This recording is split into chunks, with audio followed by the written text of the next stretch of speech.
उद्धव जी, उद्धव जी, उद्धव जी, उद्धव जी का राजनीतिक सफाया हो गया। उद्धव जी सच कहो, उद्धव जी आपके कुकर्म की लिस्ट इतनी लंबी है। एक बार मैंने कहा था कि उद्धव जी इतना डरते हैं कि कोई थम्स अप की बोतल खोल दे तो वो भाग जाएंगे वहां से, तो उनको बुरा लगा। उद्धव जी ने मेरी अरेस्ट की।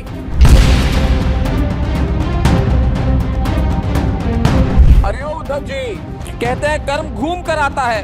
उद्धव जी जैसे करोगे वैसे भरोगे, और आज उद्धव जी की कर्म 360 डिग्री घूमकर सामने है। सब कुछ गया, पहले मुख्यमंत्री की कुर्सी गई, बंगला गया, इज्जत गई, सत्ता गई, अब उद्धव जी बीएमसी भी गई। कभी किसी ने सोचा नहीं था कि बाला साहेब ठाकरे जी के बेटे मुस्लिम नेता बनेंगे। खेल खत्म हो गई इनकी। गेट आउट, कहीं आपको गेट आउट उद्धव जी।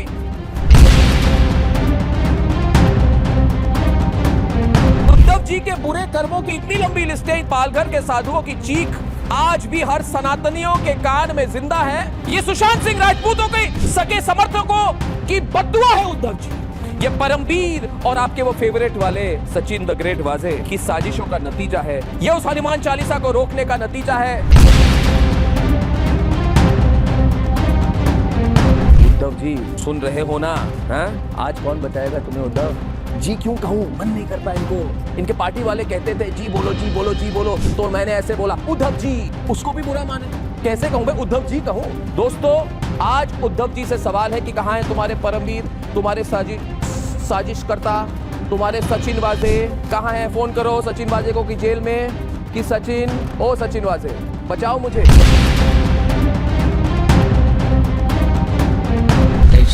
पैदा करके ही बीजेपी जीतती है ना, नहीं तो बीजेपी की क्या ताकत है? जिम्मेदारी वर्षा गायकवाड़ को लेनी पड़ेगी और इस्तीफा उनको देना पड़ेगा।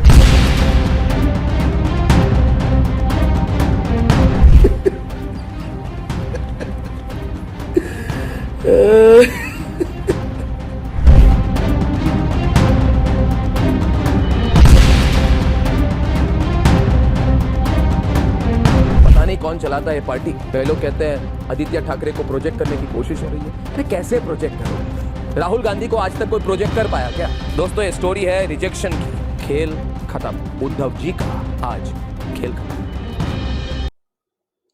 साथियों नमस्कार, मैं हरिश्चंद्र बर्णवाल इस वीडियो में आप सभी का स्वागत करता हूं। दोस्तों, ट्रेलर जरा लंबा हो गया, लेकिन क्या करें, दिखाना जरूरी था।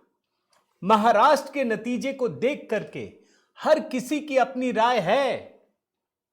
अभी मैं प्रधानमंत्री मोदी को बंगाल में सुन रहा था दोस्तों। उन्होंने बताया कि महाराष्ट्र में जीत का मतलब क्या है और बंगाल में उसका भविष्य कितना बड़ा है। मैं 2-3 मंत्रियों को देखा दोस्तों, अभी आपको ट्रेलर में दिखाया। उनकी खुशी देखते ही बनती है। मैं संजय राउत को सुनता हूं तो पता चलता है कि किसी साजिश की बू आ रही है। मैं अर्नब गोस्वामी को सुनता हूं तब मुझे लगता है दोस्तों कि इस जीत के मायने कितने बड़े हैं। आप जानते हैं दोस्तों, जब अर्नब गोस्वामी को उनके फ्लैट से घसीट करके मुंबई पुलिस के अधिकारी बाहर ले जा रहे थे, भारत ही नहीं पूरी दुनिया में गुस्से का माहौल था। मैं आपको बता दूं, मेरे पास दोस्तों, अब चूंकि हमारा सामाजिक मीडिया परिवार भी लाखों में है, कई लोगों के भारत छोड़िए विदेशों से फोन आ रहे थे, अमेरिका से, यूरोप से, ऑस्ट्रेलिया से, दुबई से, यहां से। क्या भारत सरकार कुछ कर नहीं सकती? क्या मोदी जी कुछ नहीं कर सकते प्रधानमंत्री होते हुए? मैं पूछता था क्या करेंगे? सेना भेज देंगे? अरे भाई, वो भी लोकतांत्रिक तरीके से चुनी हुई सरकार है। वो गुंडागर्दी पर उतर आई है खुलेआम। पहले तो मैंडेट का अपमान किया और खुलेआम गुंडागर्दी चल रही है। और मोदी जी का ये स्टाइल नहीं है। जरा उसमें संयम बरतना पड़ता है, वो सहना पड़ता है। और आप देखिए, आज पूरी तरह से दोस्तों मुंबई ही नहीं पूरे महाराष्ट्र में ठाकरे परिवार का सफाया हो गया। और तब जाकर के दोस्तों अर्नब गोस्वामी की जुबान से निकला हुआ एक एक शब्द आज मुझे ये याद दिला रहा है कि बीएमसी के चुनाव का मतलब क्या है। कल मैंने आपको कंगना रनौत का सुनाया था ना वीडियो। आप जानते हैं दोस्तों, बीएमसी के चुनाव के बाद इतना बड़ा फर्क आया है, इतना बड़ा फर्क, भारी उथल पुथल मची है, बगावत की बू आ रही है। अभी अर्नब गोस्वामी के कुछ वीडियो वायरल हो रहे थे कि अरे ये तो सरकार के खिलाफ हो गए। अरे भाई, सरकार में कोई गड़बड़ी हो तो बोलने का हक है, बोलने दीजिए, लेकिन अगर अच्छी बात होगी तो ये बोलेंगे, ऐसा नहीं है कि ये छोड़ देंगे। तो अर्नब गोस्वामी का तो वीडियो मैंने दिखा दिया दोस्तों, लेकिन आज एक ऐसी कहानी आपको दिखाने जा रहा हूं कि किस तरीके से महाराष्ट्र की खबर से भारी उथल पुथल मची है। मेरा निवेदन है दोस्तों, कमेंट तो कीजिएगा, क्योंकि ये लोग चुप नहीं है, राहुल गांधी या ठाकरे चुप नहीं है, तो आपके भी बोलने का समय अब है। पहला कमेंट दोस्तों, जय मां भवानी, महाराष्ट्र की बात कर रहा हूं इसलिए मैं कह रहा हूं। और दोस्तों, आज ही नया गीत मेरी टीम ने अपलोड किया है HB मेलोडी पर, जी राम जी इस योजना पर किया है, तो कमेंट में पिंड कर दिया है, कमेंट में क्लिक कीजिएगा बाद में और फिर सुनिएगा। आइए शुरू करते हैं दोस्तों। सबसे पहले मैं आपको जो फाइनल रिजल्ट है वो दिखा देता हूं दोस्तों। पहले BMC का दिखाता हूं। BMC में भारतीय जनता पार्टी सबसे बड़ी पार्टी बन गई, 89 सीट्स। शिवसेना उद्धव ठाकरे जो 30 साल से सत्ता में रही है वो खत्म हो चुकी है, सिर्फ 65 सीट। एक नाथ शिंदे की शिवसेना जो original Shiv Sena 29, Congress 24, AIMIM 8, MNS 6। अब आप इसमें एक पैटर्न गौर कीजिए, जो ओवैसी की पार्टी है ना वो कहां खड़ी है आप समझिए। वोटिंग परसेंटेज के बारे में भी बता देता हूं। भाजपा 65% स्ट्राइक रेट है, 65% आप समझ लीजिए। और उसके बाद शिवसेना का 32, कांग्रेस 15, उद्धव ठाकरे का 39, MNS 11। यानी भारतीय जनता पार्टी का स्ट्राइक रेट 65%, कोई आसपास भी नहीं, आधे में भी नहीं है। अब आप समझ रहे हैं ना कि भाजपा की जीत कितनी बड़ी है। और अगर वोटिंग प्रतिशत में भी देखेंगे ना दोस्तों, तो BMC में जो दूसरा वोट मिला, हर दूसरा वोट वो भाजपा को मिला है। 89 सीटें, 45% से अधिक वोट मिले हैं। इक्काई दाई सैकड़ा, हजार, 10,000, लाख, 10 लाख, 1,17,00,000 वोट मिले हैं। आप समझ रहे हैं कितना बड़ा चुनाव है दोस्तों। और 1992 के बाद पहली बार ऐसा है कि ठाकरे परिवार दूसरे स्थान पर खिसक गया है। यह BMC का हाल है। अब मैं आपको जरा बाकी नगर निगम का भी हाल दिखा देता हूं। नहीं रुकिए एक सेकंड, पहले मैं BMC की कुछ और चीजें दिखाता हूं। BMC में यह निखिल बागले का ट्वीट है, देखिए इसको। 24 मुस्लिम उम्मीदवारों की जीत हुई है 228 में से। इसमें 13 मुसलमान जो हैं, जो पार्षद चुने गए हैं वो कांग्रेस से हैं, 24 में से 13। जबकि ओवैसी की पार्टी लड़ रही है, जबकि ठाकरे परिवार की पूरी उम्मीदें सेकुलरिज्म में जाकर के कि मुसलमान हमको वोट देंगे, हम जीत जाएंगे। ये तब का हाल है। सोशल मीडिया पर दोस्तों एक चीज बड़ी जबरदस्त तरीके से चल रही है।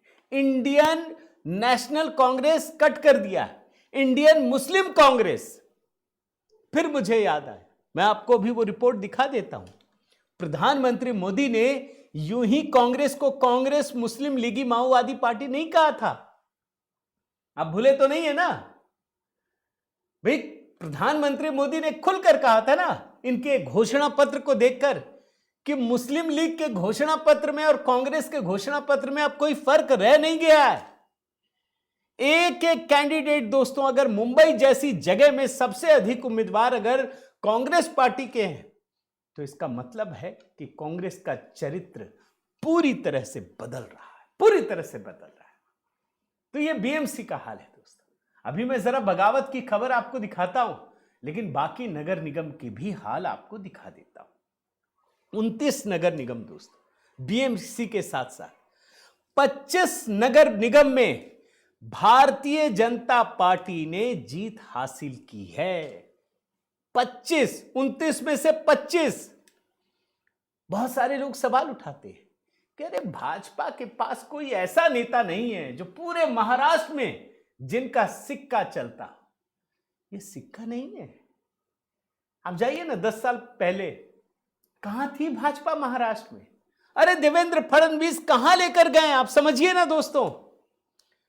और इन 29 नगर निगम में से आपको जानकर बड़ी खुशी मिलेगी दोस्तों, 17 नगर निगम पर भारतीय जनता पार्टी ने एक तरफा जीत हासिल की है। एक तरफा का मतलब आप समझ रहे हैं कि अपने आप पूर्ण मेजॉरिटी। यहां भारतीय जनता पार्टी के मेयर बनने जा रहे हैं 17, 29 में से 17। और इसके अलावा महायुति गठबंधन ने 8 निगम में जीत हासिल की है। यानी अगर भाजपा गठबंधन की बात करें तो 29 में से 25 नगर निगम में भारतीय जनता पार्टी की जीत हुई है। कहां कहां एक तरफा जीत हुई है जरा मैं आपको बता देता हूं, जरा देखिए। पुणे, नागपुर, नासिक, पिंपरी चिंचवाड़, अकोला, नवी मुंबई, पनवेल, सोलापुर, जलगांव, मीरा भाईंदर, अमरावती, धुले, छत्रपति संभाजीनगर, चंद्रपुर, सांगली। अकेले भाजपा का मेयर बनेगा, अकेले, किसी की जरूरत नहीं है, पूर्ण बहुमत। इसमें मुंबई का नाम नहीं लिया जहां भाजपा का पहला मेयर बनने जा रहा है। आप समझिए, अगर 2017-18 में देखें तो इसकी संख्या सिर्फ 14 थी दोस्तों, 2017-18 में।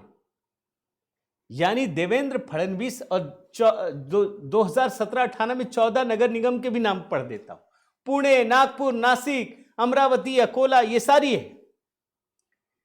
यानी देवेंद्र फडणवीस के आने के बाद लगातार भारतीय जनता पार्टी एकदम ऊपर बढ़ रही है।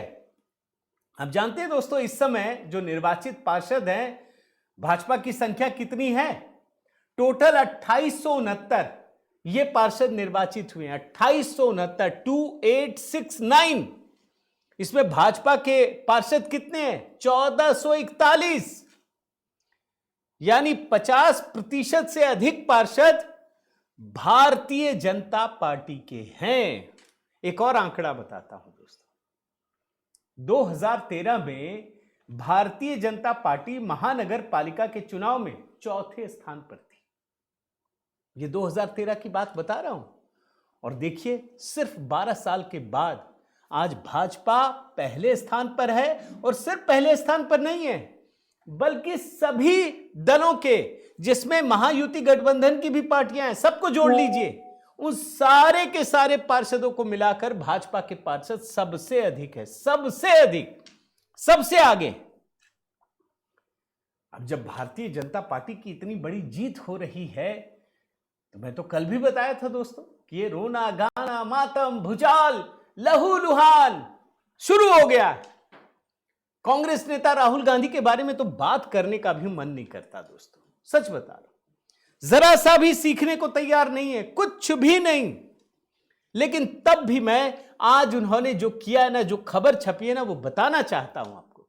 राहुल गांधी ने स्याही विवाद को उठाया है, फिर से एक खबर ट्वीट की है और फिर से कहा कि भैया स्याही फीका पड़ गया, ये तो जनता का भरोसा टूट गया। ट्वीट किया बकायदा। क्या ट्वीट किया मैं बताता हूं। चुनाव आयोग द्वारा नागरिकों को गैस लाइटिंग करना ही हमारे लोकतंत्र में भरोसे के टूटने का कारण है। वोट चोरी एक राष्ट्र विरोधी कृत्य है। अब यहां एक शब्द पर मेरा दिमाग फंस गया दोस्तों, ये गैस लाइटिंग, ये कहां से आ गया? ये गैस लाइटिंग क्या हो गया? अभी तो ईवीएम चोरी, वोट चोरी, स्याही विवाद, अब नेक्स्ट लेवल पे ले गए गैस लाइटिंग। मैं जरा पढ़ता हूं दोस्तों, ये जो गैस लाइटिंग है, इसका इस्तेमाल आजकल की युवा पीढ़ी मतलब जेनजी और मिलेनियल्स के बीच काफी चर्चा में है। गैस लाइटिंग एक तरह की मानसिक हेरफेर है। इसमें किसी व्यक्ति को उसकी अपनी याददाश्त, समझ या हकीकत पर शक करने के लिए मजबूर किया जाता है। ऐसा करने वाला व्यक्ति बार बार सच को झुठलाता है, बातों को तोड़ मरोड़ कर पेश करता है या सामने वाले को ही दोषी ठहराता है। धीरे धीरे पीड़ित व्यक्ति अपनी समझ, यादों, यहां तक कि अपनी मानसिक स्थिति पर भी शक करने लगता है। यह अक्सर तब होता है जब एक व्यक्ति दूसरे पर हावी होता है। अब सोचिए, यह आरोप किस पर लगा रहे हैं? चुनाव आयोग पर। अरे खुद ये आरोपी हैं, कटघरे में है, आप यही काम कर रहे हैं। आपका टेप रिकॉर्डर राफेल पकड़ता है तो दुनिया की किसी संस्थान की बात नहीं सुनता, तब तक नहीं करता जब तक आपको नया मुद्दा नहीं मिल जाता। राफेल राफेल राफेल, चौकीदार चोर है, फिर ईवीएम पकड़ा, अब ईवीएम ईवीएम ईवीएम, ईवीएम जैसा दूसरा मुद्दा है, ईवीएम छोड़ दिया। अब वोट चोरी वोट चोरी वोट चोरी, फिर आ गया नहीं सर, फिर कुछ और पकड़ लेंगे आजकल। अच्छा, बीच में जाति वाला मुद्दा याद है ना, कास्ट सेंसस, कास्ट को स्कैन करूंगा, मशीन लगाऊंगा, स्कैनिंग होगी। मोदी सरकार ने कहा कि ले भाई ये भी कर देते हैं, चुप हो गए, नया मुद्दा ढूंढ लिया। तो ये गैस लाइटिंग, उन्होंने एक नया टर्म अभी कॉइन किया है इसके लिए, मैं ये बता रहा हूं। अब मैं आपको संजय राउत का भी दिखा देता हूं दोस्तों। संजय राउत का देखिए, संजय राउत का दर्द छलक रहा है। वो जयचंद बता रहे हैं एकनाथ शिंदे को। आप जानते हैं दोस्तों, पूरे महाराष्ट्र में, बीएमसी में तो ये आगे बढ़ गए, पूरे महाराष्ट्र में एकनाथ शिंदे को ही आम जनता ने फिर से बाला साहेब ठाकरे का जो विरासत है ना, उसी को सौंप दिया है। यही है असली शिवसैनिक, ये ठाकरे नहीं है। आज संजय राउत फिर से इनको जयचंद बता रहे हैं। आप सोचिए, इतने बड़े मैंडेट के बाद भी आम जनता को ही कोस रहे हैं। एक बयान सुनाता हूं, सुन लीजिए। पार्टी में कुछ जयचंद थे, अगर वो जयचंद नहीं पैदा होते तो भारतीय जनता पार्टी के 100 पुरखों की भी यहाँ तादाद आती, तो भी यहाँ मुंबई में बीजेपी का मेयर नहीं बन सकता था। देख रहे हैं ना दोस्तों, लेकिन बात इससे खत्म नहीं होती, इनकी साजिश है। आप जानते हैं क्या कह रहे हैं ये जनाब, कि हम बहुत करीब हैं, हम तख्ता पलट कर देंगे। ये साजिश में जुट गए हैं ये ठाकरे परिवार, कांग्रेसियों को, बाकियों को, सबको तोड़ने में लगे हैं। देख रहे हैं कौन कौन मुस्लिम पार्षद हैं, सबको जोड़ रहे हैं। ये कोशिश कर रहे हैं कि भाजपा और शिवसेना के पार्षदों को तोड़ के हम बगावत करवा दें, तख्ता पलट कर दें, जैसे एकनाथ शिंदे ने इनके साथ किया। सोचिए, अभी चुनाव हुआ है, आपको याद है ना पिछला विधानसभा चुनाव दोस्तों, जो 2024 के पहले वाला था, 2019 का था। मैंडेट भाजपा शिवसेना को मिला था। ये उद्धव ठाकरे सत्ता के लालच में कहीं और चले गए, मैंडेट का अपमान किया। आज उसी का बदला ले रही है जनता। और देखिए, 2022 से 26 तक था नहीं, इतने साल के बाद चुनाव हुआ है। ये जनाब चुनाव खत्म होने के तुरंत बाद उस मैंडेट को अपमानित करने के लिए कह रहे हैं कि हम तख्ता पलट कर देंगे। कर लीजिए, मैं तो आपको साजिश बता रहा हूं कि देखिए क्या क्या हो रहा है। यह हाल है इनका। और आगे बढ़िए, मैं जरा राज ठाकरे की भी कहानी बता देता हूं। भाई, राज ठाकरे भाई के साथ मिलकर पूरा एकदम से लगा रहे थे जोर। राज ठाकरे का गेम ओवर हो चुका है दोस्तों, और इस तरीके से गेम ओवर हुआ कि पूरे महाराष्ट्र में एक एक सीट के लिए इनको तरसना पड़ा है। महाराष्ट्र से एक और मैसेज आया है दोस्तों, जितने भी राजनीतिक परिवार हैं, चाहे वो ठाकरे परिवार हो, पवार परिवार हो, दोनों को करारी हार का सामना करना पड़ा है। मैं ठाकरे परिवार के ऊपर दोस्तों कल काफी कुछ बता चुका हूं, जरा मैं पवार परिवार के बारे में इस वीडियो में बता देता हूं। पवार का गढ़ 2 सीटें हैं दोस्तों, पुणे और पिंपरी चिंचवाड़। मैं जरा आपको पुणे का बताता हूं। जो पुणे है वहां पर 142 सीट है। भारतीय जनता पार्टी 119 सीटों पर जीत मिली है। अजीत पवार और शरद पवार की पार्टी आपस में मिलकर चुनाव लड़ी, दोनों मिल गए कि हमारा गढ़ है, हम जीतेंगे।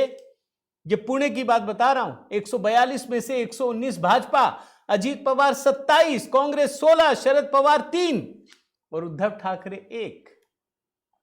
खत्म हो गए।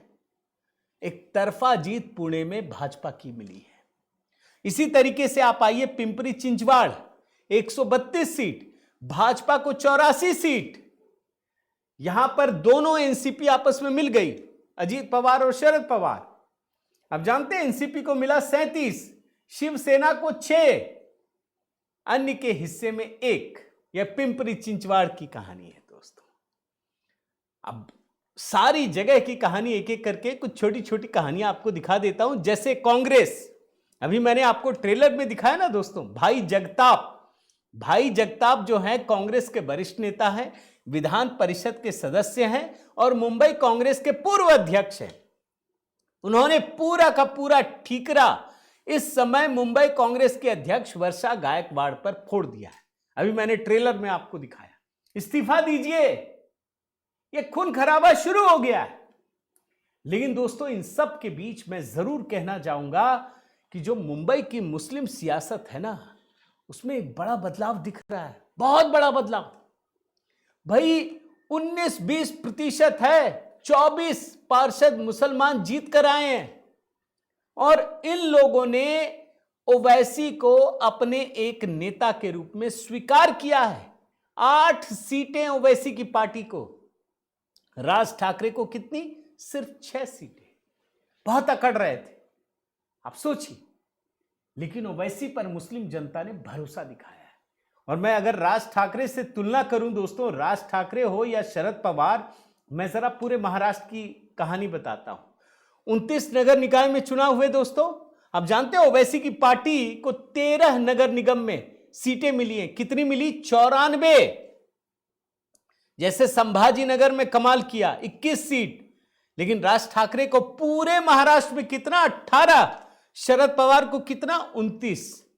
ओवैसी को 94 सीटें मिली, 94 पार्षद। राज ठाकरे को पूरे महाराष्ट्र में 21, 18 और शरद पवार की एनसीपी को 29। अब आप समझिए कि राज ठाकरे की असली में औकात क्या है। अब शरद पवार की हैसियत क्या है? पितामह।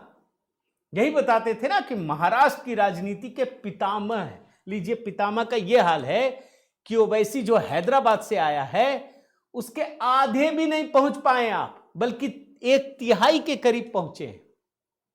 और राज ठाकरे तो कहीं तुलना करने योग्य भी नहीं है। यह स्थिति है। एक और छोटी कहानी आपको बता देता हूं दोस्तों। नांदेड़ कॉरपोरेशन, यहां पहली बार भाजपा ने कमल खिलाया है। यहां अशोक चौहान को भाजपा के साथ जोड़ने की कोशिश की गई। पहले यह कांग्रेस का गढ़ था। 81 सीटें हैं, 45 भाजपा ने। अच्छा, ओवैसी यहां दूसरे नंबर पे, 15 सीटें, कांग्रेस 10 और उनकी जो एलआई है वंचित बहुजन अघाड़ी सिर्फ 5। यानी जहां कांग्रेस का गढ़ था वहां कांग्रेस का सफाया हो गया, ओवैसी आगे बढ़ गए और भाजपा ने प्रचंड बहुमत हासिल किया। तो दोस्तों महाराष्ट्र के इन नतीजों का जो असर है ना, वो बड़ा व्यापक है। अब इसकी कहानियां धीरे धीरे निकलने में बहुत टाइम लगेगा, इसका असर अब आपको दिखने में बहुत समय लगेगा। लेकिन मैं मानता हूं कि महाराष्ट्र की जनता ने जिस तरीके से अपना फैसला दिया है, उनको सैल्यूट करना चाहिए। उनके नाम एक कमेंट जरूर बनता है दोस्तों, जरूर लिखिएगा, जय मां भवानी। मेरा निवेदन है दोस्तों, अगर आपने इस चैनल को सब्सक्राइब नहीं किया है तो जरूर कीजिए, लाइक कीजिए, बेल आइकन दबाइए। और हाँ दोस्तों, आज हमने एचबी मेलोडी पर एकदम नया गीत जी राम जी योजना पर, नौकरी चाहिए जी राम जी, पैसा चाहिए जी राम जी, कमेंट में पिन कर दिया है दोस्तों। जरूर क्लिक करके तुरंत देखिए। बने रहिए, जुड़े रहिए। मेरा व्हाट्सएप नंबर आपके पास है। मेरे व्हाट्सएप ग्रुप से जुड़ना चाहें तो मैसेज कर दीजिए, जय सिया राम लिखिए। अगर संघ की अनसुनी कहानियां पुस्तक खरीदने में दिक्कत हो तो मुझे मैसेज कीजिए। बहुत बहुत धन्यवाद। जय सिया राम।